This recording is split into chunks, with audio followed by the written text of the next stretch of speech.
আর মাত্র 4টে দিন, আর এই 4টে দিনের মধ্যে আমাকে কত কিছু প্রিপারেশন নিতে হবে। সব থেকে বড় প্রস্তুতি হচ্ছে আমি যাতে টেনশনটা না নিই। আই এম সুপার এক্সাইটেড, কিন্তু তারপরেও মনে হচ্ছে সব কিছু ঠিকঠাকভাবে হয়ে যাবে। Everything is ready, but still I am feeling little anxious about that day.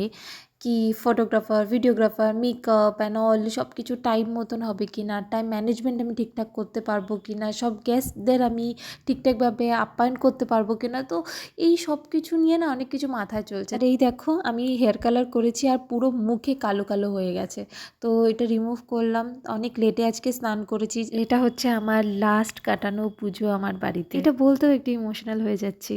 Also এটা আমার লাস্ট গানের ক্লাস। 10টা বছর হয়ে গেল আমি ক্লাস করাচ্ছি। এর মধ্যে থেকে অনেক স্টুডেন্ট এসছে, অনেক স্টুডেন্ট গেছে, আর কিছু কিছু মানুষ তো এখনও রয়ে গেছে, যেমন দুষ্টু আর তিস্তা।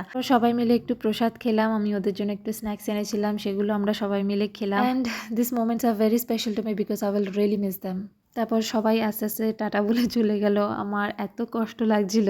এনিওয়েজ তারপর আমরা গেলাম তিস্তার বাড়িতে একটু গল্প করতে। বাড়িতে এসে শরীরটা একদম ভালো লাগছিল না। তাহলে আজকের জন্য এইটুকুই, নাও টাটা।